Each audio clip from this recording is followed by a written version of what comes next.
यसमा चाहिँ मैले भन्नुपर्ने चाहिँ कुरो चाहिँ खासमा चाहिँ के छ भन्दाखेरि चाहिँ विशेष गरेर कतिवटा मैले अब धेरैवटा मैले भर्तीहरूमा देखेँ कि कतिवटा चिजहरू जस्तो हामीले पहिल्यै गर्नुपर्ने चिज त्यो गरेकै हुँदैन। अनि कतिवटा चिज जस्तो पछाडि गर्नुपर्ने चिज पहिल्यै गरेको हुन्छ। किन भन्दाखेरि चाहिँ यो अहिले जो भर्ती हुँदैछ यिनीहरूको डकुमेन्ट्स जो छ एप्रिल क्यारेक्टर सर्टिफिकेट हो, अनम्यारिड सर्टिफिकेट, यिनीहरूमा फोटो लागेको हुनु पऱ्यो, स्ट्याम्प लागेको हुनु पऱ्यो। यो इम्पोर्टेन्ट कुरा थियो। बाँकी जो छ यो डकुमेन्ट्स 19वटा डकुमेन्ट्स लाग्छ। 19वटामा कतिवटा लाग्दैन, मतलब 19वटाको 19वटै भन्ने कुरा होइन। जस्तो कि अब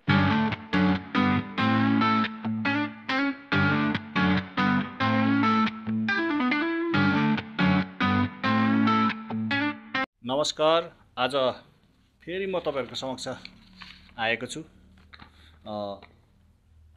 जरुरी एउटा सूचना पनि हो, अनि खास गरेर हाम्रो भाइ बहिनीहरूको लागि, जो कि सधैँ नै म बोलि नै रहेको हुन्छु।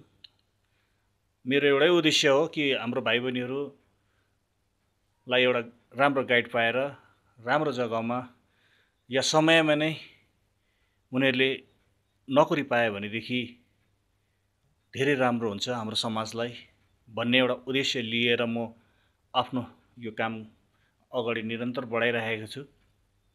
हुन त मसँग त्यस्तो समय भएर मैले यो काम गरेको होइन, तर समय निकाल्नु पर्यो है। अलिकति समय निकालेर मैले यो काम गरिरहन्छु। मेरो बचेको समयमा केही समय, अलिकति समय निकालेर म आफ्नो भाइ बहिनीहरूको लागि बोलिदिन्छु। यसको लागि काफी मेहनत पनि लाग्छ, धेरै जानकारीहरू जुटाउनु पर्यो। अब यो जानकारी जुटाउनुको लागि समय निकाल्नुपर्छ, र यस समय निकाल्नुको लागि पनि इच्छाशक्ति भयो भने चाहिँ अब कुनै पनि काम हुनसक्छ भन्ने एउटा उद्देश्य हो। र म तपाईँहरूलाई फर्स्टमै एउटा रिक्वेस्ट गर्न चाहन्छु कि यस्तो प्रकारको यदि भिडियो तपाईँहरूलाई बनाएर मैले हालिरहनु या तपाईँहरूले जानकारी पाइरहनु हो भनेदेखि तपाईँहरूले के गर्नु पर्यो, फलो गर्नु पर्यो मलाई है। मेरो पेजलाई, मलाई होइन, मेरो पेजलाई फलो गर्नु पर्यो या सब्सक्राइब गर्नु पर्यो तपाईँहरूले। त मैले बनाएको जो भिडियो जो छ तपाईँहरूले फर्स्टमै पाउनुहुन्छ है। हाम्रो जो भिडियो हुन्छ, जो एउटा समाजको लागि नै बोलेको हुन्छ, समाजको लागि नै काम गरेको हुन्छ। सबैले आफ्नो आफ्नो तरिकाले समाजमा सेवा गरिरहेछ, र मेरो सेवा गर्ने तरिका के हो भन्दाखेरि चाहिँ म जुन चाहिँ फिल्डमा मैले गरेर आएँ, जुन चाहिँ फिल्डमा मैले पहिल्यै गरिसकेको छु है, जुन चाहिँ जानकारी मलाई छ त्यो विषय लिएर त्यसैमा नै म अगाडि बढिरहेको छु, अगाडि काम गर्दैछु, आफ्नो भाइ बहिनीहरूलाई गाइड गरिरहेको छु। र विशेष गरेर चाहिँ के भन्दाखेरि चाहिँ अब हाम्रो भाइ बहिनीहरू अग्निवीरको रिटर्न पास भइसकेको छ है। अब नोभेम्बर 10 तारिकदेखि लिएर 15 तारिकको बिचमा भर्ती छ। बिचमा भन्दाखेरि 10 तारिकदेखि लिएर कन्टिन्यू भर्ती हुन्छ। 10, 11, 12, 1, 2 10, 11, 12, 13, 14, 15 है, कन्टिन्यू भर्ती हुन्छ। र भर्तीमा जो छ तपाईँहरूलाई आफ्नो आफ्नो डेट आउँछ। आफ्नो आफ्नो डेटमा जो छ मेल चेक गर्दै गर्नु, व्हाट्सएपहरू चेक गर्दै गर्नु। त्यसमा जो छ डेट बताइदिएको चाहिँ यति तारिक फल्ना जग्गा के अरे यति तारिक यति बजी त्यहाँ फल्ना जग्गामा आइपुग्नु भनेर एउटा एडमिट कार्ड जस्तो आउँछ। त्यो कार्ड लगेर जानुपर्छ है। र डकुमेन्ट्सहरू के तयारी गर्ने, पहिला कुन कुन चिजहरू हामी डकुमेन्ट्सहरू रेडी गरेर राख्न सक्छौँ भन्ने कुरोहरू म तपाईँहरूलाई जानकारी दिन लागिरहेको छु। हुन त यो डकुमेन्ट्स 19वटा डकुमेन्ट्स छ। 19वटा डकुमेन्ट्स म डल्लै पढेर चाहिँ सुनाउँदिनँ। जसलाई चाहिन्छ यो डकुमेन्ट्स तपाईँहरूले मलाई कमेन्ट गर्नुहोस्, डकुमेन्ट्स के भन्छ भनेर तपाईँले मलाई इनबक्समा पनि गर्न सक्नुहुन्छ, अनि कमेन्ट पनि गर्न सक्नुहुन्छ। मेरो प्रोफाइलभित्र पसेर तपाईँले मेरो व्हाट्सएप नम्बर छ, त्यो व्हाट्सएप नम्बरमा तपाईँले व्हाट्सएप पनि गर्न सक्नुहुन्छ है। यो डकुमेन्ट्सको म तपाईँलाई स्क्यानर हुन्छ कपी पठाइदिन्छु म। यसमा चाहिँ मैले भन्नुपर्ने चाहिँ कुरो चाहिँ खासमा चाहिँ के छ भन्दाखेरि चाहिँ विशेष गरेर कतिवटा मैले अब धेरैवटा मैले भर्तीहरूमा देखेँ कि कतिवटा चिजहरू जस्तो हामीले पहिल्यै गर्नुपर्ने चिज त्यो गरेकै हुँदैन, अनि कतिवटा चिज जस्तो पछाडि गर्नुपर्ने चिज पहिल्यै गरेको हुन्छ। त्यो चाहिँ मैले तपाईँहरूलाई जनाउन चाहेको। जस्तै यो तपाईँहरूको स्कुल क्यारेक्टर सर्टिफिकेट भयो, के भन्छ पुलिस क्यारेक्टर सर्टिफिकेट भयो, तपाईँको पञ्चायत या म्युनिसिपालिटीबाट मागेको क्यारेक्टर सर्टिफिकेट हुन्छ है। यो सर्टिफिकेटहरू चाहिँ तपाईँहरूले फर्स्टमै बनाइ नहाल्नुहोस्। अब नोभेम्बरको 5 तारिकतिर बनाउँदाखेरि हुन्छ है 5 तारिकदेखि लिएर 10 तारिकको बिचमा बनाउँदाखेरि हुन्छ। त्यो चाहिँ किन भन्दाखेरि चाहिँ यो अहिले जो भर्ती हुँदैछ यिनीहरूको डकुमेन्ट्स जो छ अप्रिलसम्ममा यिनीहरूको आफ्नो आफ्नो सेन्टरमा पुग्छ। त अप्रिलसम्ममा यिनीहरूको भ्यालिड हुनु पर्यो। अब तपाईँले अहिले नै अक्टोबरमै बनाइदियो भनेदेखि अप्रिलसम्ममा भ्यालिड हुँदैन, फेरि त्यो नयाँ बनायो भन्छ, फेरि अर्को बनाएर पठाइदियो भन्छ। अब वाक्कै हुन्छ त हुन्छ है। त्यही कारणले गर्दामा अहिले बनाइ नहाल्नुहोस्, नोभेम्बरको 5 तारिकदेखि उता बनाउँदाखेरि चाहिँ हुन्छ तपाईँहरूले, मतलब डेट हो। अर्को कुरा के छ भने यो जति पनि मैले अहिले भने यो तपाईँहरूको क्यारेक्टर सर्टिफिकेटहरू भएको यो पञ्चायतबाट आउने सर्टिफिकेटहरू जुन चाहिँ छ क्यारेक्टर सर्टिफिकेट हो, अनमेरिड सर्टिफिकेट, यिनीहरूमा फोटो लागेको हुनु पऱ्यो, स्ट्याम्प लागेको हुनु पऱ्यो। हेर्नुहोस् है, यो फोटो र फोटोमाथि स्ट्याम्प अनिवार्य छ, त्यसमाथिबाट साइन हो। यो चाहिँ जरुरी छ, नत्र भने मान्यता छैन है। फोटो लागेको छैन भने मान्यता छैन, फोटो मात्रै लागेको छ स्ट्याम्प लागेको छैन त्यो पनि मान्यता छैन है। त्यो कारणले गर्दामा यो सब चिजहरू चाहिँ तपाईँहरूले गराएको हुनु पर्यो। अर्को कुरो आधार कार्डसँग फोन नम्बर लिङ्क भएको हुनुपर्छ। जुन चाहिँ डकुमेन्ट चेक गर्दाखेरि चाहिँ उनीहरूको जुन चाहिँ बायोग्राफी लिन्छ है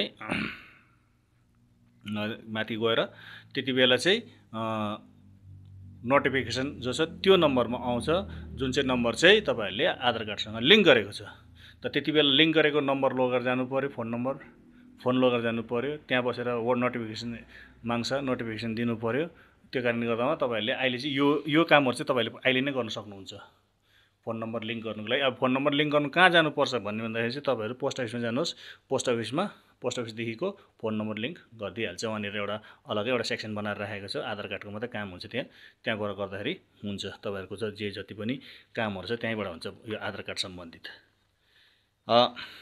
यो इम्पोर्टेन्ट कुरा थियो। बाँकी जो छ यो डकुमेन्ट्स 19वटा डकुमेन्ट्स लाग्छ। 19वटामा कतिवटा लाग्दैन, मतलब 19वटाको 19वटै भन्ने कुरा होइन। जस्तो कि अब कतिजनाको यहाँनिर उयो दिएको छ कि रिलेसन छ भनेदेखि त्यो रिलेसनको एउटा के भन्छ सर्टिफिकेट पनि चाहिन्छ भनेको छ। त्यो रिलेसनको के अरे जसको छ उनीहरूको मात्रै हो, जसको छैन उनीहरूको छैन। कतिवटा यदि छ भनेदेखि इफ भनेको छ, जस्तै अब यहाँनिर उसले स्पेसली के गरेको छ, अब खेलकुदमा राम्रो छ, एनसिसीको सर्टिफिकेटहरू छ उनीहरूकोमा है भनेदेखि त्यो पनि दिनुपर्छ। त्यो छैन भने पनि केही पनि छैन है। त्यो कारणले गर्दा 19वटाको 19वटा दिनुपर्छ भन्ने छैन। यसमा 19वटामा कतिवटा चिज छ यहाँनिर तपाईँले पढ्दा चाल भइहाल्छ। यदि छ भने देऊ भनेको छ है, त्यो चिजहरू छैन भने नदिँदा पनि हुने। र 19वटै चाहिन्छ भन्ने छैन। यसमा 15-16वटा चाहिँ तपाईँहरूको बनाउनै पर्ने एउटा कतिवटा डकुमेन्ट्सहरू छ। बाँकी जो 2-3वटा डकुमेन्ट्स जो छ त्यो बनाएर दिनु अनिवार्य छैन। अर्को कुरा इम्पोर्टेन्ट कुरा के छ भनेदेखि अब भर्ती त रिटर्न त पास भएको, अब भर्तीमा त जान्छौँ है। भर्तीमा गएपछि चाहिँ अब भर्तीमा टेस्टहरू के हुन्छ त्यो सबैलाई थाहा पनि होला तपाईँहरूलाई। फेरि म तपाईँहरूलाई बताइदिन्छु। 1.6 किलोमिटर रनिङ हुन्छ, त्यसको बादमा बिम हुन्छ, त्यसको बादमा पिएमटी भन्छ है, फिजिकल मेजरमेन्ट टेस्ट हुन्छ होइन। त्यसको पछाडि मात्रै हो मेडिकल हुने। मेडिकल चाहिँ त्यो डक्टरको लाइन हो। त्यो डक्टरको लाइनमा यो के अरे जिआइडीको माथिको के अरे उयोसँग कोही लेनदेन छैन। किनभने डक्टरले त्यो डकुमेन्ट्समा पास भनेर पास लेखिदिनु, पास भने फेल भयो, अपिल भन्यो भने अपिल गर्नु पऱ्यो, फेल भन्यो भने फेल हुन्छ। त्यो कसैको उयो नै छैन, लिङ्कै छैन त्यसमा। अब यसमा टाइमिङ के छ र यसको पोइन्ट के छ भन्ने कुरोहरू म तपाईँहरूलाई जाने। यो टेक्निकल कुरोहरू छ, कति कुरोहरू बुझ्दैन त्यो है। हाम्रो नानी पास भएको थियो तर मेरिट लिस्टमा नामै आएन भन्छ, किन यो नबुझेर हो। अब आज चाहिँ राम्रोसँगले क्लियरसँग बुझ्नुहोस् कि नानीको मेरिट लिस्टमा नाम किन आएन भन्दाखेरि चाहिँ यिनीहरूको जब ग्रान्ड टोटल गर्छ, नानीले कम्ती मार्क्स ल्याएको छ, कसैमा 16 ल्याएको छ, कसैमा 24 मात्रै ल्याएको छ भनेदेखि अब रिटर्नमा कति ल्याएको छ उसले, पास चाहिँ भयो। अब 16 ल्याउने पनि पास छ यहाँ है, 24 ल्याउने पनि पास हुन्छ। अब हेर्नुहोस्, सबभन्दा पहिला 1.6 किलोमिटरमा फर्स्ट ग्रुपमा आउनेले 6 मिनट भित्रमा आयो भनेदेखि उसले 60 पोइन्ट पाउँछ। 6 मिनट भित्रमा आयो भनेपछि 1.6 किलोमिटर भनेको चाहिँ 1600 मिटर हो। 1600 मिटर चाहिँ त्यो नानीले 1.5 किलोमिटरमा अलिकति ज्यादा होइन कुद्दाखेरि चाहिँ उसले 6 मिनटमा आयो भनेदेखि चाहिँ त्यो नानीले 60 पोइन्ट पाउँछ, या त्यो उम्मेदवारले 60 पोइन्ट पायो। सेकेन्ड ग्रुपमा आउनेको 6 मिनट 15 सेकेन्ड भित्रमा आयो भनेदेखि 48 पोइन्ट छ। अनि थर्ड ग्रुपमा आउनेले 6 मिनट 16 सेकेन्डदेखिको 6 मिनट 30 सेकेन्ड भित्रमा आयो भने 36 पोइन्ट छ। अनि फोर्थ ग्रुपमा आउने, अर्को योपालिदेखि फोर्थ ग्रुप पनि हालेको छ है, पहिला फोर्थ ग्रुप थिएन। 6 मिनट 31 सेकेन्डदेखि 6 मिनट 45 सेकेन्ड भित्रमा आउनेले 24 पोइन्ट पाउँछ। अब यसमा ध्यान दिनेवाला कुरा के छ भन्दाखेरि चाहिँ फर्स्ट जो आयो ऊ 6 मिनटमा आयो, अनि जो सबसे लास्टमा आयो 6 मिनट 45 सेकेन्डमा आयो। भन्नु मतलब 45 सेकेन्डको मात्रै फरक छ है, 45 सेकेन्डको मात्रै फरक छ। यो 45 सेकेन्ड भित्रमा नै सबै कुरो त्यहाँनिर फर्स्ट टु लास्ट ग्रुपको क्लोज भइहाल्छ। त्यहाँदेखि पछाडि आउनेहरू सबै फेल हो, मतलब त्यति बेलाको लागि। त्यसको बादमा आउँछ बिम पुलअप। जसले 10 पुलअप हान्छ उसले 10 मार्क्स पाउँछ, जसले 9 हान्छ 33 पोइन्ट पाउँछ, जसले 8 हान्छ 27 पोइन्ट, अनि जसले 7 हान्छ 21 पोइन्ट, र जसले 6 हान्छ 16 पोइन्ट है। त्यसको बादमा फिजिकल मेजरमेन्ट टेस्ट जो छ त्यो त हाम्रो सबैलाई थाहा छ, गोर्खा हाइटलाई जस्तो 157 सेन्टिमिटर चाहिन्छ र 50 केजीदेखिको माथि हुनु पर्यो। त्यसमा ओभरवेट हुनु भएन। चेस्ट जो छ ननापी 77 सेन्टिमिटर हुनु पर्यो, अनि नापेर मतलब त्यसले बढाउँदाखेरि 5 सेन्टिमिटर बढेको हुनु पर्यो। यति नै छ।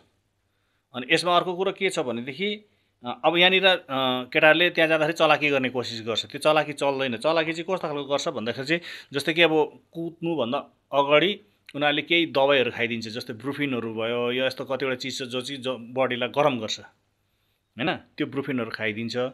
त्यसको बादमा अहिले त दुनियाँभरको बजारमा एनर्जी ड्रिङ्क्सहरू लगेको छ, आफ्नो आफ्नो ब्यागमा हालेर लगेर जान्छ, वहाँ गएर खान्छु म, कुद्नुभन्दा अलिकति अगाडि खाएर म कुद्छु भन्ने हुन्छ।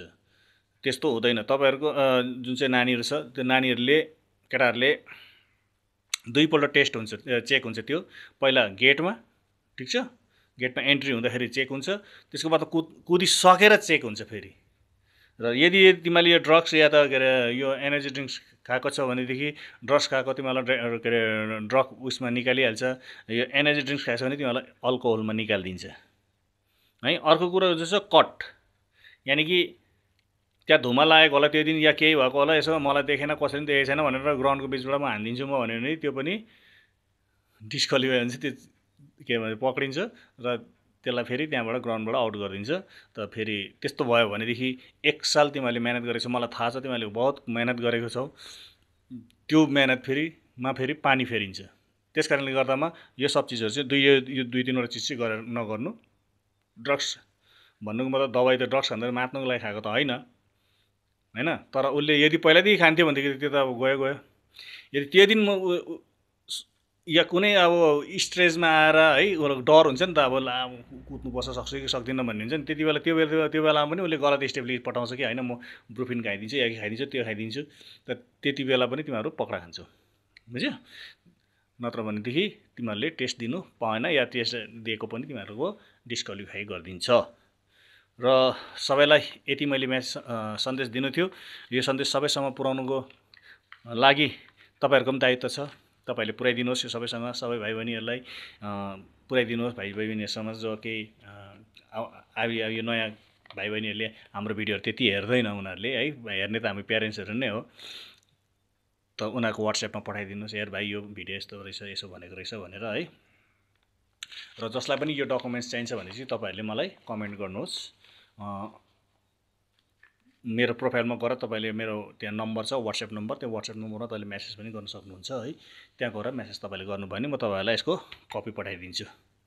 यति नै थियो सन्देश, साह्रो लामो नबनाउँ। भन्नु त अब धेरै छ, तर भन्दै जाउँ ल, समय छ अझै पनि है। अब यसको बादमा नेक्स्ट भिडियो के आउँछ भन्दा म तपाईँलाई अहिले बताइदिन्छु। अब नेक्स्ट भिडियो चाहिँ के आउँछ भन्दा चाहिँ जब नानीहरू भर्ती भइसक्छ है, भर्ती भइसकेपछि चाहिँ तयारी के गर्नुपर्छ र घरबाट के लगेर जानुपर्छ भन्ने भिडियो म तपाईँहरूलाई हालिदिन्छु है। त्यति बेला तपाईँले त्यसको मुताबिक तपाईँहरूले नानीहरूलाई यहाँबाट सेन्टर पठाइदिनु होला। र मैले रिक्वेस्ट पनि गरिदिएको छु कि अब जति पनि नानीहरू यहाँबाट सेन्टर जान्छ उनीहरूको लागि प्रपर एउटा गाइडलाइन है, या त कोही एकजना पुर्याउने मान्छे हुनुपर्छ। नानीहरू धेरै कतिवटा जग्गामा पुग्नु सक्दैन भन्ने गरेको लास्ट इयरको जुन चाहिँ भर्ती थियो त्यो टाइममा धेरै प्रब्लमहरू आएको थियो। प्यारेन्ट्सहरूले मलाई कल गरिरहेको थियो, मैले क्लियरफाई गरेर मैले सोधेर फेरि मैले बताइदिइरहेको थिएँ कि यस्तो रहेछ या फल्ना जग्गाबाट यसो गरेर जानु, यो ट्रेन पक्रिनु भनेर है। र अब चाहिँ गाइडलाइन मैले एउटा बनाइदिनु भनेर भनेको छु। त्यो चाहिँ अब योपालिदेखि चाहिँ गरिदिन्छु भनेर भन्नुभएको छ। हुन्छ, थ्याङ्क यू।